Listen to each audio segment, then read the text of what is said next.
two comparisons here, which is the Man City forwards, which is Haaland and Alvarez, and the three Villa assets, because these are the prime players that you are probably debating this game week who to buy or who not.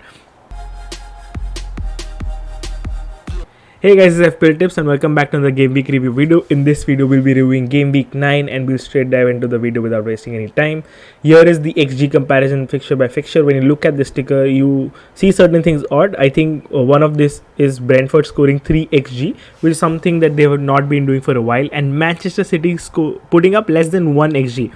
Brighton haven't been defensively that great, so that somewhat puts them again puts into the preposition where Manchester City haven't been that fluid attacking wise, and that again supports that.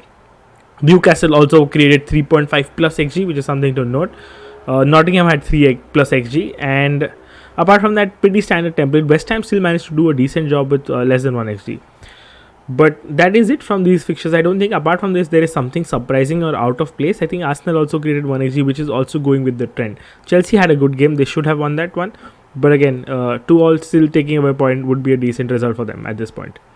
We'll move into the stats and player stats, and we'll look at the underperformance first.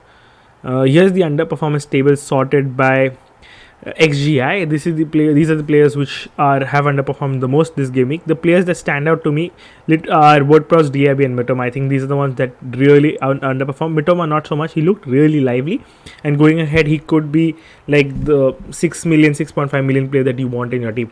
Diaby looked good as well. He had 3 shots, but we'll talk about him more ahead in the video.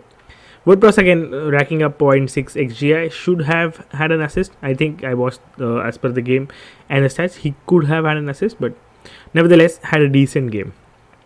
When we look at the player data, here's the player sorted again by XGI. We'll look at this data more in detail. Wood obviously with the most XGI, Mbom was second. Nothing really out of place apart from the fact that Palmer had 1 XGI, which looked decent. It was mostly from the penalty, but again that is something to take note of. Anthony Gordon is again on the list, and Mope. There are 2 players that I would really closely look at. Gordon, because he's 5.6, he's cheap as a midfielder, he's posting good numbers, he's on and off, he's about like 5 goal involvements in the 6 last game weeks, so he's there in the mix and you should be taking care of that and putting him in your watch list. Second is Mope. He's 4.9. He's starting games for Brentford. I think now they sort of have changed their formation and tactics, which helped them score 3 XG probably the first time in this season. So you want to really consider him and keep a close eye on him, because he could be a better option than Archer for the 0.5 or 0.4 difference depending on where you bought him. When you look at chances created, Bruno Fernandes first. Again, they had a decent game, but not sure if they should have won that one. Sheffield were good. Sheffield had put up a good game. Woodprowse, Diaby there. The other player that really stands out is probably Douglas Lewis down in the bottom.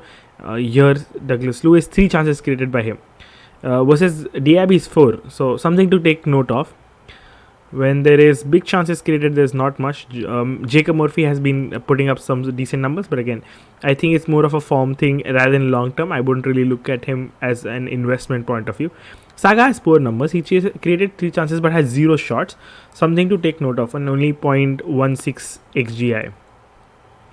Big chances again, Wood on top, Salah there, Palmer. Nothing really that is surprising to me. Most of these people had penalty, I think, and they are there on the list. Callum Wilson with 2 big chances, something again. But that's sort of the player he is. He usually is in the mix of big chances whenever he starts. For the shots, there's something interesting. When you look at shots, it's there. I think Wood and Mbeumo again, they had good shots. Palmer is taking good number of shots. Palmer and Salah both had 1 penalty each. So if you remove 1 shot, they still had 3 shots each, and Palmer had 2 inside the box. Apart from that, Salah also had all of them inside the box. Something to take note of.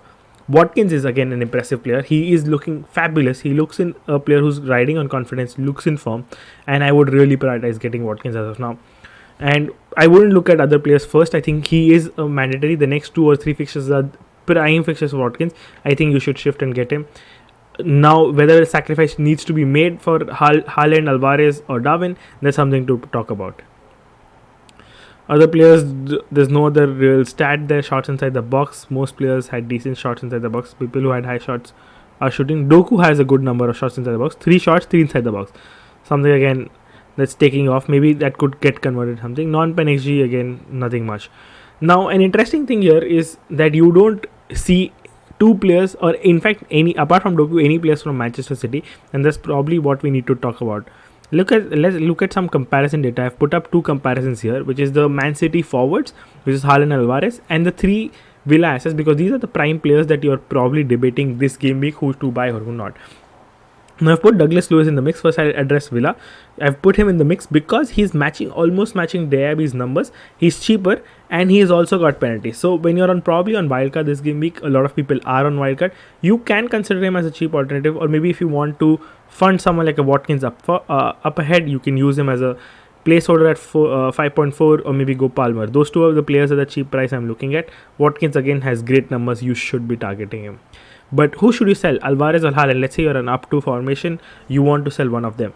It's very close. Again, Haaland hasn't been putting those numbers. Yes, there is always the fear that he can go out and score and like have a huge haul, but I think the fear is reducing. There is one fixture in particular that I like Haaland and I will captain him and I want him, is the Bournemouth fixture. Apart from that, after the Bournemouth fixture, I think there is a case where you can sell him. So probably Julian Alvarez to Watkins is a possible transfer this game week. Hold on to Haaland, and then in game week 13 you can sell or 12 you can sell Haaland for Alvarez, and then that can continue till at least the World Cup where they blank, and then you can get them back for the double game week. That's probably a plan of action that you can look at. Obviously getting 3 forwards is sort of tough, but the wildcarders can do this game week. I have prepared a sort of wildcard draft for people who are on wildcard, and we'll quickly go through that team as well. This is how it looks in terms of wildcard. Here's the team. I prepared a pretty decent and hefty team because I have spread the funds a lot.